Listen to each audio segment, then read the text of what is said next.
आप लोगों को दुर्गा सप्तशती के चौथे अध्याय का पाठ सुनाऊंगी। और देखिए माता रानी के आज तीसरे दिन है नवरात्रि के, और तीसरे दिन के चौथा पंचमा का अध्याय होता है और पाठ होता है। चौथा पंचमा अध्याय का पाठ होता है तो मैं आप लोगों के चौथा अध्याय करके सुनाती हूँ और आप लोग सुनिए, अपने जीवन को धन्य बनवाएंगे। माता रानी आप लोगों को सद्बुद्धि दे और आपके घर खुशियों से भरा रहे, यही मैं माता रानी से कामना करूँ। सिद्धि की इच्छा करने वाले पुरुष जिनको सेवा करते हैं तथा देवताएं जिन्हें सब ओर से घेरे रहते हैं, उन जया नाम वाली दुर्गा देवी को ध्यान करें। जिनका श्रीअंगों की आभा काले मेघा के समान है, वे अपने कटाक्षों से शत्रु समूह भय प्रदान करती है। उनके मस्तक पर अवभद्र चंद्रमा की रेखा शोभा पाती है। वे हाथों में शंख चक्र कृपाण और त्रिशूल धारण करती है। उनके 3 नेत्र हैं, वे सिंह के कंधे पर चढ़ी हुई हैं और अपने तेज से तीनों लोकों को परिपूर्ण कर रही है। ऋषि कहते हैं, अत्यंत पराक्रम वाली पराक्रमी दुरात्मा महिषासुर तथा उसकी दैत्य सेना के देवी के हाथ से मारे जाने पर इंद्र आदि देवताओं प्राण के लिए गर्दन तथा कंधे झुकाकर उन भगवती दुर्गा को का उत्तम वचनों द्वारा स्तवन करने लगे। उस समय उनके सुंदर अंगों में अत्यंत हर्ष के कारण रोमांचक हो आया था। देवता बोले, संपूर्ण देवताओं की शक्ति समुदाय की जिनकी स्वरूप है तथा जिन देवी ने अपने शक्ति से संपूर्ण जगत को व्याप्त कर रखा है, समस्त देवताओं और महर्षियों की पूजनीय उन जगदम्बा को हम भक्तिपूर्ण नमस्कार करते हैं।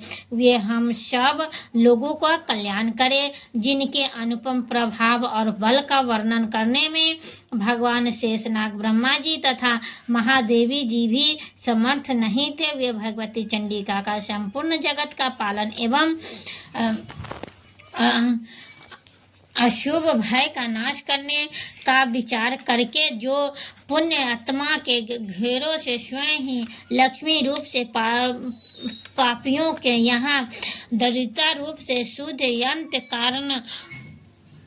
करण वाले पुरुषों के हृदय में बुद्धि रूप से, सत पुरुषों में श्रद्धा रूप से तथा कुलीन मनुष्यों में लज्जा रूप से निवास करती हैं, उन आप भगवती दुर्गा को हम नमस्कार करते हैं। देवी आप संपूर्ण विश्व को पालन कीजिए। देवी आपके इस अचिंत्य रूप का असुर का नाश करने वाले भारी पराक्रम का तथा समस्त देवताओं और दैत्यों के समक्ष युद्ध में प्रकट किए हुए आपके अद्भुत चरित्र का हम किस प्रकार वर्णन करें और संपूर्ण जगत की उत्पत्ति में कारण है। आपसे सत्गुण, रजोगुण और तमोगुण ये तीनों गुण मौजूद हैं, तो भी दोषों के साथ आपका संसर्ग नहीं जान पड़ता। भगवान विष्णु और महादेवी आदि देवताएं भी आपका पार नहीं पाते। आप ही सब आश्रय हैं। यह समस्त जगत आपका संभूत है, क्योंकि सबकी अतिभूत अव्यकृता पारा प्रकृति है। देवी संपूर्ण युगों में जिसके उच्चारण से सब देवता तृप्त लाभ करते हैं, वह स्वाहा आप ही हैं। जिनके अतिरिक्त आप पितरों को भी तृप्ति का कारण है। एव सब लोग आपको स्वाहा भी कहते हैं। देवी जो मोक्ष की प्राप्ति का साधन है, अचिंत्य महाव्रत स्वरूपा है, समस्त दोषों से रहित जितेंद्रिय तत्व को सार वस्तु मानने वाले तथा मोक्ष की अभिलाषा रखने वाले मुनिजन जिसका अभ्यास करते हैं, वह भगवती पराविद्या आप ही हैं। आप सप्त स्वरूप हैं। अत्यंत निर्मल ऋग्वेद, यजुर्वेद तथा उद्गीत के मनोहर पदों को पाठ से युक्त साम वेद का भी आधार आप ही हैं।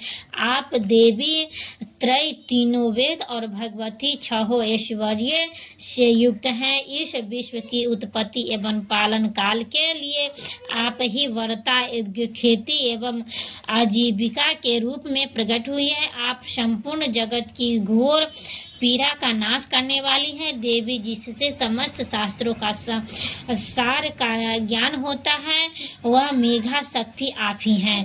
दुर्गम भाव सागर से पार उतरने वाली नौका रूप दुर्गा देवी भी आप ही हैं। आपकी कहीं भी आस शक्ति नहीं है। कैटव के शत्रु भगवान विष्णु के वक्ष स्थल में एकमात्र निवास करने वाली भगवती लक्ष्मी तथा भगवान चंद्रशेखर द्वारा सम्मानित गौरी देवी भी आप ही हैं। आपका मुख मंद मुस्कान से सुशोभित, निर्मल, पूर्ण चंद्रमा के बिंब का अनुकरण करने वाला और उत्तम सुवर्ण की मनोहर कांति से कमनीय है, तो भी उसे देखकर महिषासुर का क्रोध हुआ और सहसा उसने उन पर प्रहार कर दिया। यह बड़े आश्चर्य की बात है। देवी वही मुख सब क्रोध से युक्त होने पर उदय काल के चंद्रमा की भांति लाल और तनी हुई भौं के कारण विकराल हो उठा।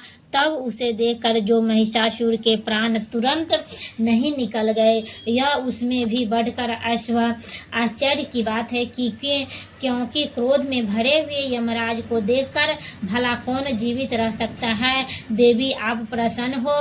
परमात्मा स्वरूपा आपके प्रसन्न होने पर जगत अभुदय होता है और क्रोध में भरे जाने पर आप तत्काल ही कितने कुलों का सर्वनाश कर डालती हैं। यह बात तभी अनुभव में आई है क्योंकि महिषासुर की यह विशाल सेना क्षण भर में आपके कोप से नष्ट हो गई है। सदा अभुदय प्रदान करने वाली आप जिन पर प्रसन्न रहती हैं वे ही देश में सम्मानित है। उन्हीं को धन और यश की प्राप्ति होती है। उन्हीं का धर्म सभी शिथिल नहीं होता तथा वे ही अपने हष्ट पुष्ट स्त्री पुत्र और भृतों के साथ धन्य माने जाते हैं। देवी आपकी कृपा से पुण्यात्मा पुरुष प्रतिदिन अत्यंत श्रद्धापूर्वक सदा सब प्रकार से धर्मानुकूल कर्म करता है और उसके प्रभाव से स्वर्ग लोक में जाता है। इसलिए आप तीनों लोकों में निश्चय ही मनोवांछित फल देने वाले माँ दुर्गे की आप स्मरण करने पर सब प्राणियों का भय हर लेती हैं और स्वस्थ पुरुषों द्वारा चिंतन करने पर उन्हें परम कल्याण में बुद्धि प्रदान करती हैं। दुख, दरिद्रता और भय हरने वाली देवी आपके सिवा दूसरी कौन है जिसका चित्त सबका उपकार करने के लिए सदा ही दयादत्त रहता हो। देवी इन राक्षसों को मारने से संसार की सुख मिले तथा ये राक्षस चिरकाल का नरक में रहने के लिए भले ही पाप करते रहे हो, इस समय संग्राम में मृत्यु को प्राप्त होकर स्वर्ग लोक में जाए। निश्चय ही यही सोच कर आप शत्रुओं का वध करती हैं। आप शत्रुओं पर शास्त्रों का प्रहार क्यों करती हैं? समस्त असुरों को सृष्टि पात मात्र से ही भस्म क्यों नहीं कर देती? इसमें एक रहस्य है। ये शत्रु भी हमारे शास्त्रों से पवित्र होकर उत्तम लोक में जाएं। इस प्रकार उनके प्राप्ति में आपका विचार अत्यंत उत्तम रहता है। खड्ग के तेज पंजों की भयकर तृप्ति तथा उपासक आपके त्रिशूल के अग्रभाग धनीभूत प्रभाव से चौधी आकर जो असुरों की आंखें फूट नहीं गई, उनमें कारण यही था कि वे मनोहर राशियों से युक्त चंद्रमा के समान आनंद प्रदान करने वाली आपके इस सुंदर मुख का दर्शन करते थे।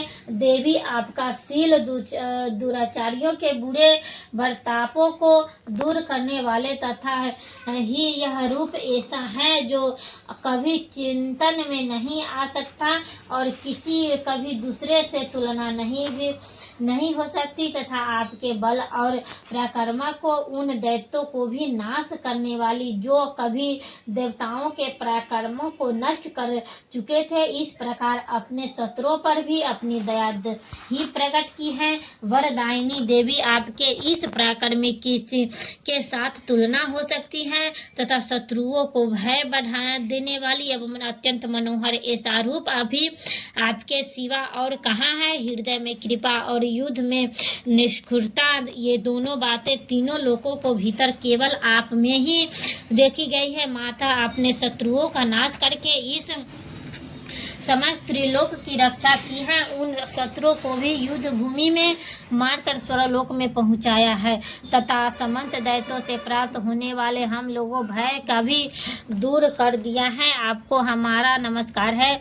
देवी, आप शूल से हमारी रक्षा करो। अंबिके, आप खड्ग से हमारी रक्षा करें तथा घंटा की ध्वनि से ध्वनि और धनुष की टंकार से हम लोगों का रक्षा करें। चंडी के पूर्व, पश्चिम और दक्षिण दिशा आप हमारी रक्षा करें तथा ईश्वरी अपने त्रिशूल घुमाकर आप उत्तर दिशा में भी हमारी रक्षा करें। तीनों लोकों में आपके जो परम सुंदर एवं अत्यंत भयंकर रूप विचरते हैं उनके द्वारा भी आप ही हमारी रक्षा हमारी तथा इस भूलोक की रक्षा करें। अंबिके, आपके पलों में शोभा पाने वाली खड्ग, शूल और गदा आदि जो अस्त्र हो उनके द्वारा आप सब ओर से हमारी रक्षा करें। ऋषि कहते हैं, इस प्रकार सब देवताओं जगन माता दुर्गा की स्तुति की और आनंद के दिव्य पुष्पों से गंध, चंदन आदि द्वारा उनका पूजन किया। फिर सबने मिलाकर सब भक्ति पूर्वक दिव्य धूपों के सुगंध निवेदन की तथा देवी ने प्रसन्न वदन होकर प्रणाम करते हुए सब देवताओं से कहा, देवी देवताओं, तुम सब लोग मुझे जिस वस्तु अभिलाषा रखते हो उसे मांगो। देवता बोले, भगवती, हमारी सब इच्छा पूर्ण कर दी है। अब कुछ भी बाकी नहीं है क्योंकि हमारा यह शत्रु महिषासुर मारा गया है। महेश्वरी, इतने पर भी यदि आप हमें और वर देना चाहती हैं तो हम सब जब आपका स्मरण करें तब आप दर्शन देकर हम लोगों का महान संकट दूर कर दिया करें तथा प्रसन्न मुखी अंबिका, जो मनुष्य इस स्तोत्र द्वारा आज की स्तुति करे उसे वृद्धि, समृद्धि और वैभव देने के साथ साथ उसकी धन और स्त्री आदि संपत्ति को भी बढ़ाने के लिए आप सदा हम पर प्रसन्न रहे। ऋषि कहते हैं, राजन, देवताओं ने जब अपने तथा जगत के कल्याण के लिए भद्रकाली देवी का इस प्रकार प्रसन्न किया तब वे तथास्तु कहकर वहीं अंतर्ध्यान हो गए। भूपाल, इस प्रकार पूर्व काल में तीनों लोकों में जित हित चाहने वाली देवी जिस प्रकार देवताओं के शरीर से प्रकट हुई थी वह सब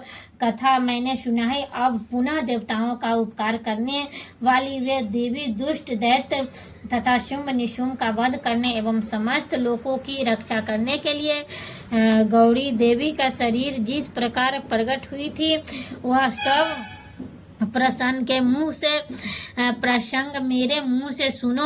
मैं उसका तुमसे यथावत वर्णन करता हूँ। इसी प्रकार श्री मार्कंडेय पुराण सर्वनिक मंत्र गीत के कथा के अंतर्गत देवी महात्म्य शक्रदिश नामक चौथा अध्याय पूरा हुआ।